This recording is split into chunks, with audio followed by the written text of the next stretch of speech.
Ова е емисија на Агенда 35 продолжуваме со темата за зелениот договор, овој пат со аспект на Македонија.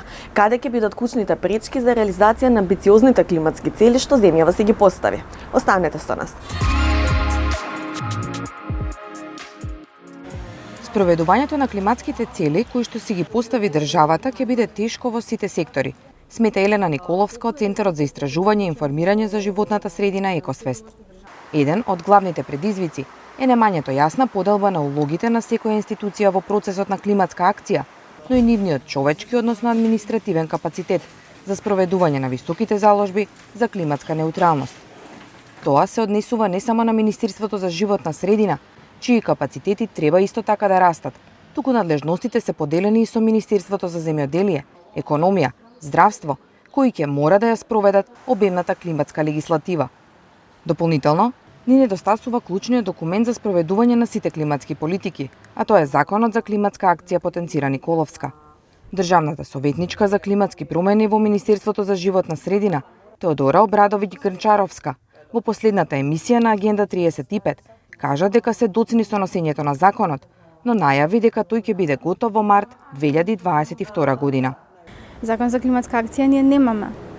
Значи не може да биде изговор постојано надоградување на климатското аки од Европска унија, бидејќи тоа и понатаму ќе расте и ќе се проширува, затоа што е комплексна проблематика. Меѓутоа, нас сега ни треба закон за климатска акција, за да може сите овие амбициозни документи кои ги носиме и кои ги ветуваме, да ги преточиме во имплементација реално на национално ниво. Втора работа која што дефинитивно ни затајува е имање на некаков систем, односно имање на една институција која ќе биде надлежна и која ќе ги координира сите овие напори кон постигнување на високите климатски цели. Имаме поделени надлежности од другите институции, тоа е супер, и супер е секој да си ја знае својата улога, меѓутоа мора да има една институција која ги координира овие напори. Визијата за енергетска транзиција до 2040 година, која предвидуваше исклучување на првиот блок на рек Битола до 2026 година е се понеостварлива. Енергетската криза во земјава, наместо трансформација кон снабдување со енергија од обновливи извори и постепено исклучување на термоелектраните, дополнително ги активираше со години исклучените енергетски капацитети. По 20 години рестартирана е ТЕЦ Неготино, а и ТЕЦ Осломе, која во последниве години работеше во исклучителни ситуации, повторно е активна. Според Николовска, плановите за зелена трансформација и пред енергетската криза биле амбициозни, затоа што регионите воопшто не се подготвуваат за зеленото сценарио. Ако одиме кон намалување на емисиите на стакленички гасови на државата, неминовно ќе мора голем дел од индустријата и термоелектраните на јаглен да затворат и да преминат кон зелени економски гранки. За ова да биде безболно, ние мора да започнеме да планираме сега како ќе го изведеме тоа, значи велам денес. И посебно за регионите со јаглен како Кичевски и Битолски, таа промена мора да започне од луѓето, значи од локалните заедници. Не можеме ние да отидеме како централна власт и да им кажеме од утре сите ќе бидете продавачи, решен е проблемот. Мора да ги прашаме локалните заедници кои се потенцијалите за развој на економски гранки таму, зелени економски гранки, во која насока тие би сакале да се развиваат во иднина, и тоа е еден процес кој би требало да трае идеално 20-30 години, кои сега ги немаме, бидејќи до 2030 треба да затворат термоелектраните на јаглен. Ние тоа го викаме праведна транзиција. Значи, доколку не постои пристап од локалните заедници нагоре, тогаш таа транзиција никогаш нема да биде успешна и нема да заврши добро. Знаеме, имаме таков пример со транзиција веќе во државава. Влијанието на климатските промени врз земјоделството, управувањето со водите и хидроенергијата е веќе видливо. Ова е особено тема на која треба соодветно да се разговара, вели Николовска. Ова се едни од најважните сектори имајќи предвид колкаво е нивото на вработување во земјоделието или зависност од хидроенергијата за снабдување со електрична енергија. Национален план за адаптација треба да биде изработен во 2023, колку што знаеме, ама ова ќе значи буквална подготовка на земјоделието, подготовка на регионите за да може да ги апсорбираат последиците од климатските промени. Пластично кажано, градиме им овозможуваме на земјоделците, например, градобийни мрежи, им овозможуваме системи капка по капка, им овозможуваме резервоари за напојување на земјоделските површини кога нема да има вода во услови, за да може непречено да се одвива производството на храна. Од друга страна, ние мора да зголемиме зелената инфраструктура во градовите. Ова е зелена инфраструктура, значи не зборувам само за трева, туку зборувам за полупропусни плочки, зборувам за канали за одводување на вишокот вода, каде што е потребно како би се справиле со поплави за да нема материјални штети. Тоа е адаптација. За Македонија како земја во развој која ги трпи последиците од климатските промени, а нема доволно финансиски средства за справување со нив, од исклучителна важност е учеството и вклучувањето во глобалните иницијативи и преговори за клима, вели Николовска, како 26-тиот состанок на страните на Рамковната конвенција на Обединетите нации за климатски промени, позната како КОП26. Зошто е важно да учествуваме? Затоа што таму ги кажуваме јавно нашите заложби, кои се нашите што ќе ветиме, за колку ќе ветиме да ги намалиме климатските последиците од климатските промени. Имаме можност да учиме од други држави кои веќе имаат спроведено мерки и секако на крајот на краиштата имаме можност да кажеме што ни треба од приватните компании кои се присутни таму на терен.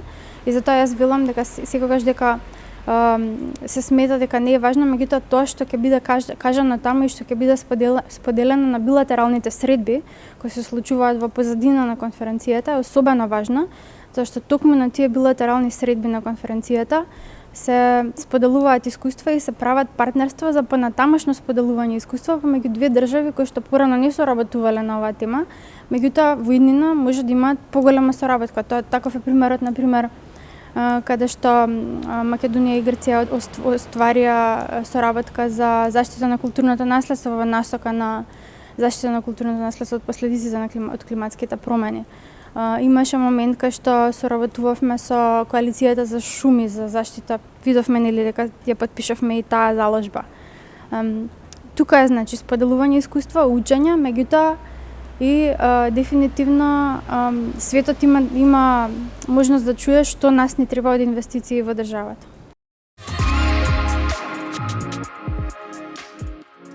Енергетската политика на земјава, особено во време на енергетска криза која подразбира недостиг на струја и зголемување на домашното производство од термоцентралите на јаглен и мазут, не оди во прилог на одредбите од Зелениот договор, според кој Македонија се обврза до 2030 година да ги преполови емисиите на јаглерод диоксид и други стакленички гасови.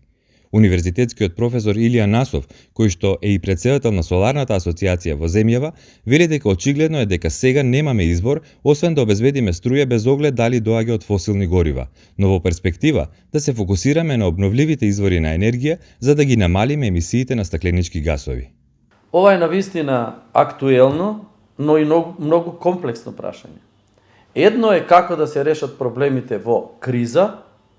Второ е како да се следи Зелениот договор или договорот што е подпишан и европските директиви за климатските промени, така да тука мора да се најде решение кое што ќе ги задоволува и двете страни. Македонија спаѓа во земји и региони кои што има исклучително загадувачки производители на електрична енергија, тоа се термоцентрали. Тоа е едно. Македонија исто има околу 20% производство на електрична енергија од хидроцентралите. Хидроцентралите секогаш биле дискутабилни колку се еколошки, колку не се, колку се загадуваат, колку не, но хидроцентралите генерално не се производители на стакленички гасови и PM честички. Тоа е друго биодиверзитет, животна, уништување на животни и така натаму. Така да, гасот во Македонија релативно малку беше застапен, но сега гасот веќе еден од изворите кои што на вистина мораме да се подпираме, тоа е гасот. Гасот исто така е фосилно гориво, но се смета за почисто, па експертите велат дека е оправдано земјава да продолжи со гасификација, иако светските лидери бараат да се намалува и неговата употреба. Професорот Насов објаснува зошто се толку штетни фосилните горива за животната средина. Согорувањето на фосилните горива има два огромни недостатоци. Едно е причина за климатските промени, тоа е за глобално загревање, и второ е за загадувањето на воздухот. Најкратко, бидејќи кога се спомну веќе климатски промени, да кажам неколку збора само за климатските промени.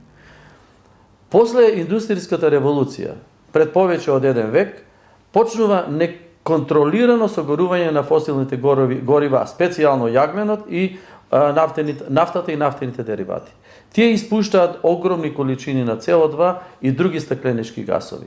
Тие ја зголемуваат концентрацијата и до овој момент концентрацијата на тие CO2 и стакленички гасови е неспоредливо поголема во однос на таа што беше порано.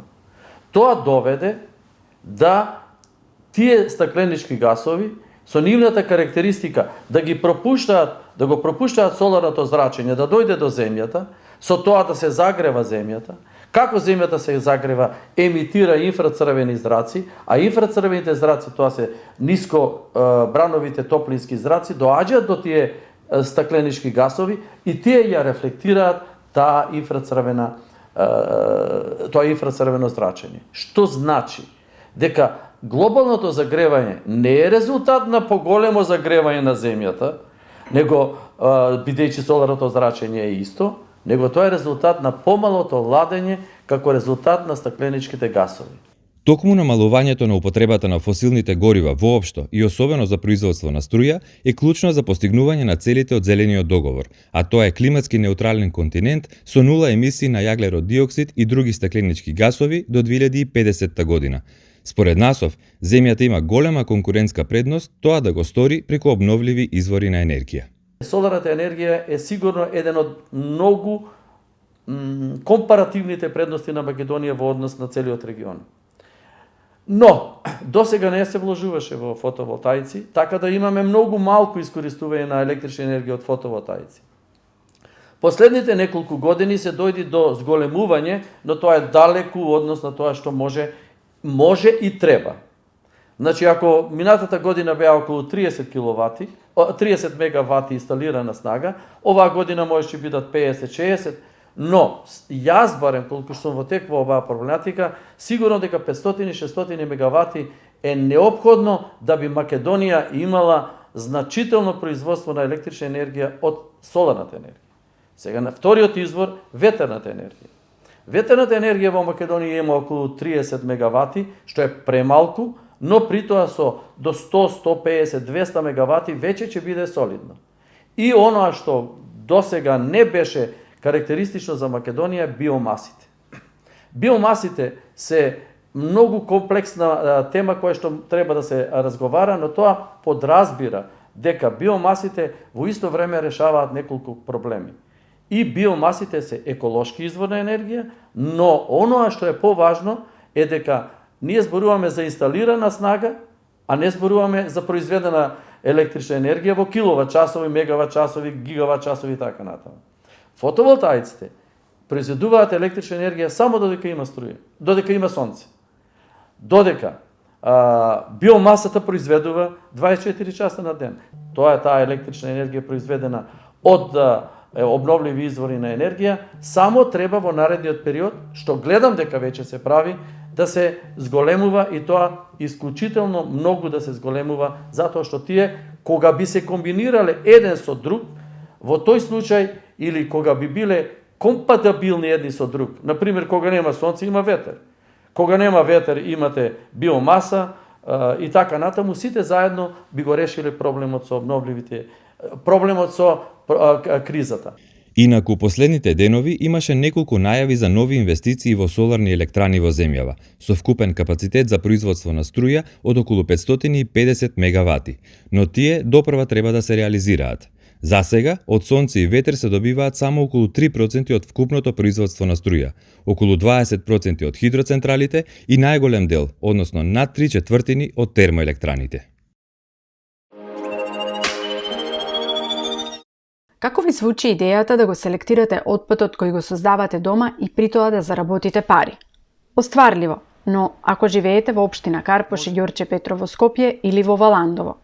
Мобилната апликација Селектирај отпад представува интересен спој на технологија, едукација и мотивација за поодговорен пристап кон отпадот и заштита на животната средина. Ова е дотолку важно ако се земе предвид фактот дека во нашата земја се создава околу 700.000 тони цврст отпад годишно, при што најголем проблем представува начинот на кој истиот се депонира и селектира. Селектира отпад почна со работа оваа година во јули месец.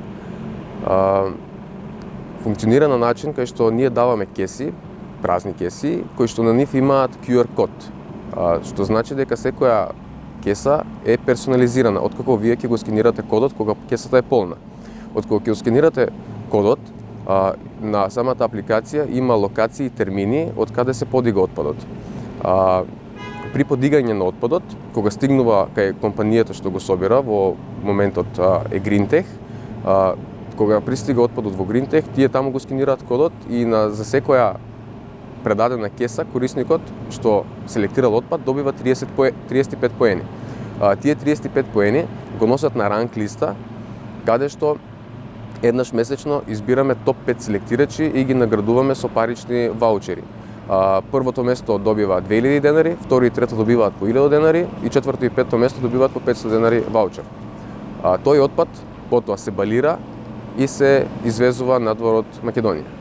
Оваа апликација, чие што креирање е поддржана од Фондот за иновации и технолошки развој, има клучна цел – подигање на свесноста на населението дека отпадот не е ѓубре, туку вреден ресурс кој понатаму може да се користи.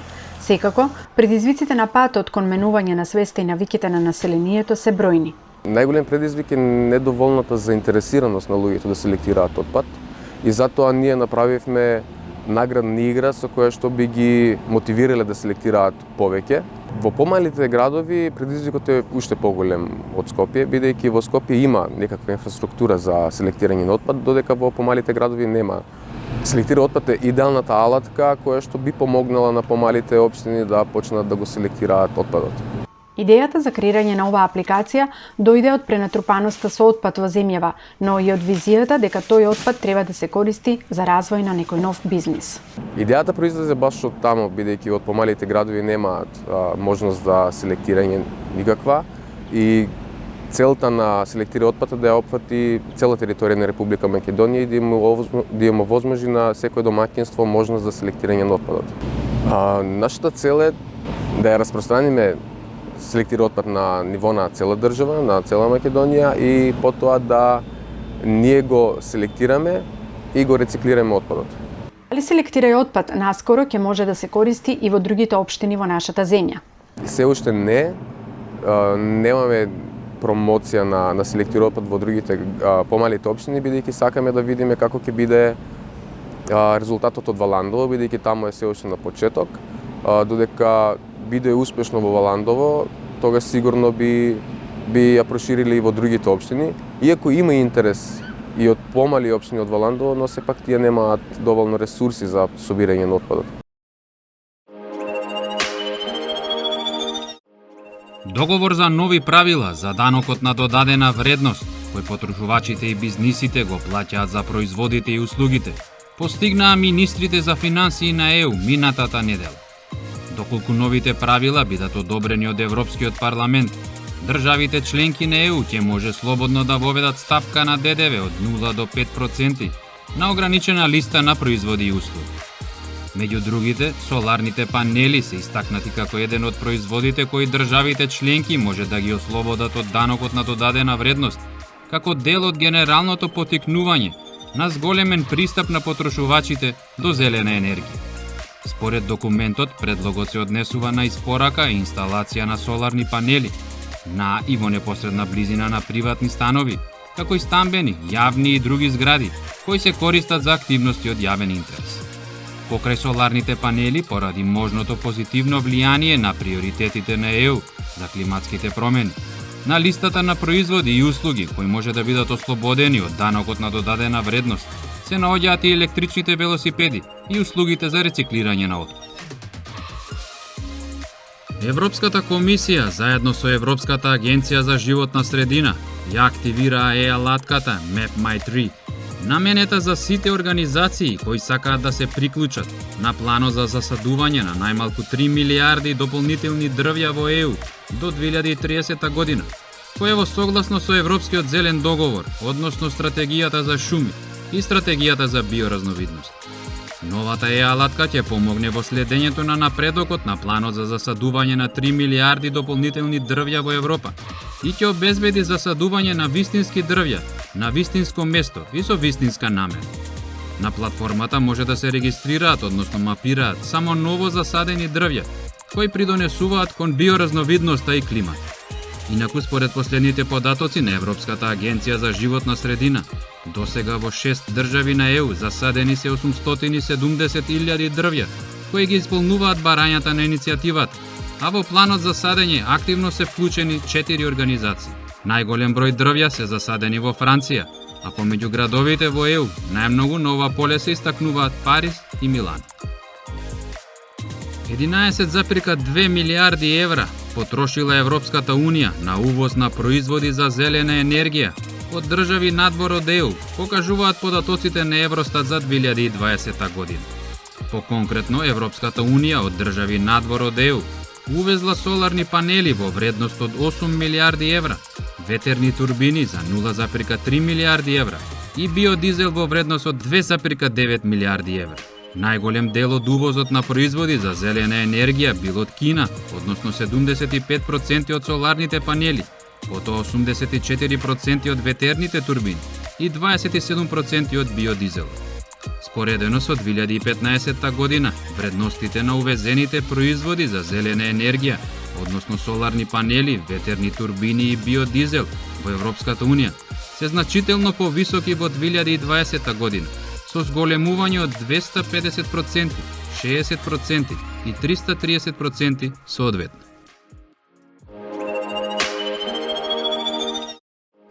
Познато е дека технички е возможно да се монтираат соларни панели на бариери за звучна изолација на патиштата, но големиот трошок и ниската ефикасност не дозволуваат и практична примена. Токму еден пилот европски проект за обновлива енергија, во кој се вклучени повеќе од 30 индустријски партнери и лаборатории од 3 држави, Германија, Белгија и Холандија, работеше на создавање на повеќе енергија од патиштата, без многу трошоци, ефективно и ефикасно, со употреба на фотоволтаици. Резултатот на проектот се модуларни ламинирани стаклени бариери за звучна изолација со интегрирани соларни панели, кои од две страни ја претвораат сончевата светлина во електрична енергија. На тој начин бариерата добива двојна функција, покрај заштита од бучава, создава и енергија. Соларните бариери за звучна изолација се цврста и целосно транспарентна структура, со многу мало влијание на просторот, пригодно средство за создавање енергија. Практичната употреба на овие соларни бариери за звучна изолација веќе се спроведува на 400 метри долга автопатска делница кај Росмален во Холандија, каде 6 метри високите бариери за звучна изолација не само што ја намалуваат бучавата, туку тие исто така преку 1600 метри квадратни соларни панели создаваат зелена енергија за 60 локални домаќинства. Корисноста на соларните панели на патиштата и на бариерите за звучна изолација покрај претворањето на енергија се гледа и во постигнувањето на двојно искористување, како на земјиштето, така и на просторот. Вкупните трошоци на проектот се 5,7 милиони евра, од кои 2,8 милиони се финансирани од Европската Унија.